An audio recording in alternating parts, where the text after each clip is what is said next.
Let's try to solve this problem here. A uniform aluminium rod which is perfectly insulated has a cross-sectional area of 2.50 cm square and length 20 cm. So let's try to sketch this situation over here in which we have a rod made of aluminium. Okay, so this rod here has a cross-sectional area of 2.50 cm square. Later we'll do the conversion on the side. Then we know that the length is 20.0 cm.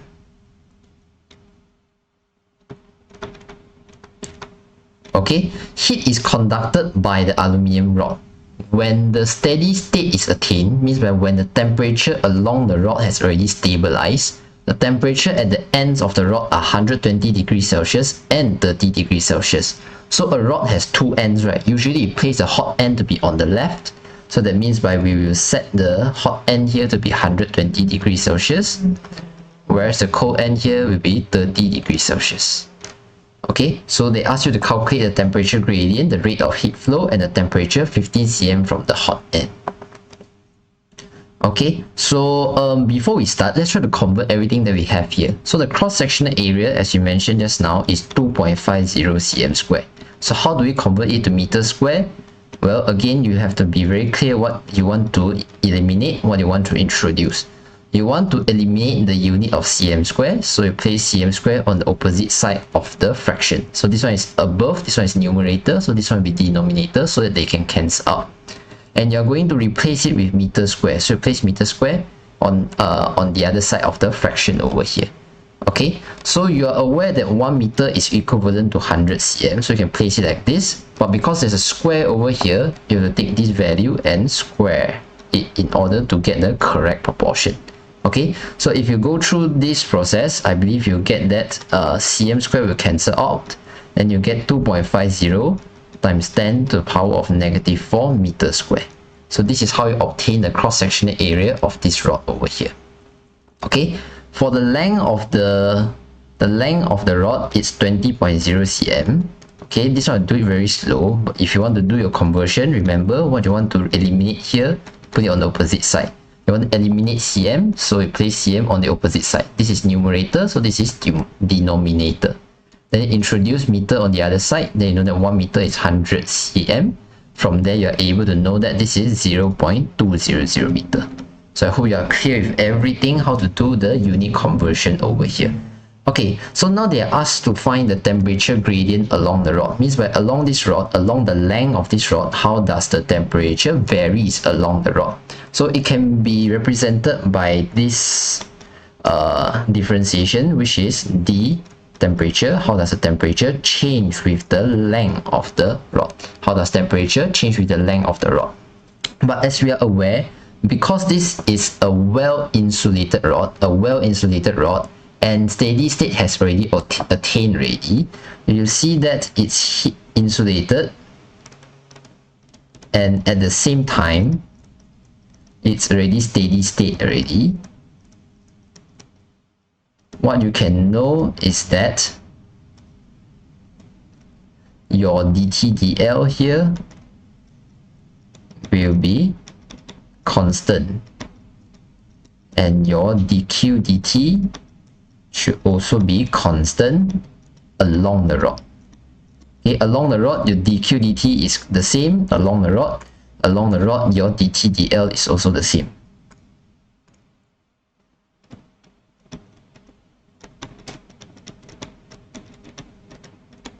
Okay, dTdl is constant means by your graph of t against L will be a straight line graph without any curve. Whereas dq dt is constant here. Here, this will tell you that your temperature will not change with time. T will not change with time.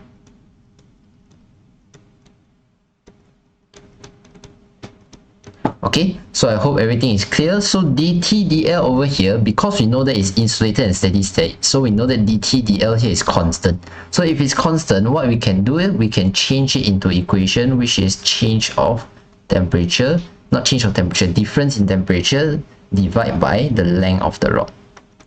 You know that the difference in temperature is taking the cold temperature, which is Tc, T cold, minus by the higher temperature, which is T hot, divided by the length of the rod.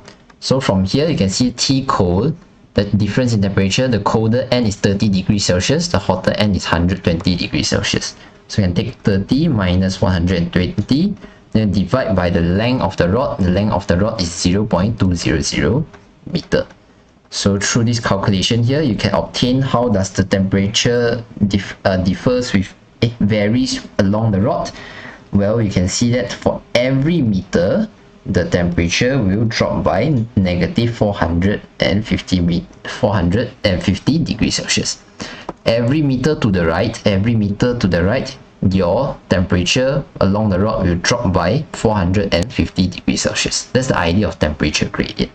Okay, next you're asked to find the rate of heat flow. Rate of heat flow, again, if it's insulated and it's in steady state, the rate of heat flow is just Q over T, a simple Q over T. Don't need to do dQ dt anymore. It's equals to negative Ka delta T over L. This delta T over L is the temperature gradient that we have obtained. So we can just use this negative 450 to replace this temperature gradient over here. Okay, so negative, your K, your thermal conductivity is 210 watt per meter per Kelvin. Then your cross-sectional area, this is very careful. You need to be very careful. Put in with the correct exponent. So this is 2.5 times 10 to the power negative 4. Then you multiply by the temperature gradient. This temperature gradient over here can be obtained through this calculation to be negative 450. Negative 450. So by the end of this calculation, if you put everything into a calculator, I believe you get your rate of heat flow to be 23.625 watt. Okay, so this is how you obtain the rate of heat flow in the rod, by taking the temperature gradient, multiply with the cross-sectional area and the thermal conductivity. The negative sign here is to make sure we are able to determine the correct sign for our heat flow. So in this case, our heat flow is positive heat flow. That means by the heat flow is flowing to the right, which makes sense because we are flowing from a hotter region on the left to the colder region, which is on the right. So the heat flow should be to the right, which is a positive value for Q over T. Okay. Lastly, what is the temperature 15 cm from the hot end? 15 cm from the hot end means by you are going to measure from the hot end, you are going to move by 15 cm to the right. So somewhere around here. So you're interested to know at this position over here, what's the temperature?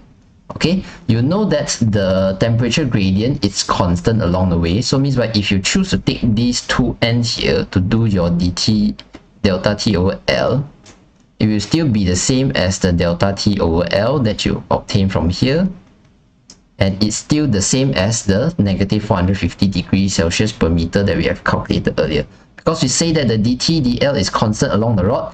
So if you find the dt dl using this portion of the rod, you should be able to get the same value as well, and that is the approach that we are going to take. We are going to say that the dt dl is equals to negative 450 degrees Celsius per meter. And this negative 450 degrees Celsius per meter is equivalent to your Tc nu minus Th nu divided by L nu. Okay, why did I put nu? Because I'm not looking at the whole rod, I'm looking at this portion of the rod only. So for this portion of the rod, the cold end is an unknown temperature, whereas the hot end is 120. So I can say this is equals to unknown. I can just call it as the T of point A, okay? Point C, okay, T of point C, because they didn't say anything, so C means question C lah, okay?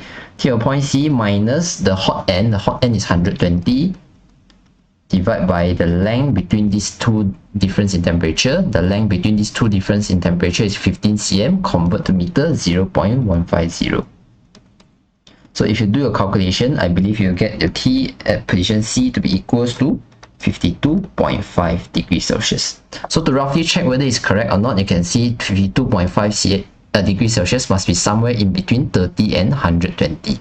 So 52.5 is between 30 and 120, so it's a value that makes sense. Okay, of course you cannot get value that is larger than 120 because you cannot make the center to be hotter than the two ends. You cannot also have value that is smaller than 30 because you're making the center colder than the 2n, which does not make sense as well. So a rough idea to check is to check whether the value is somewhere in between 120 and 30 degrees Celsius.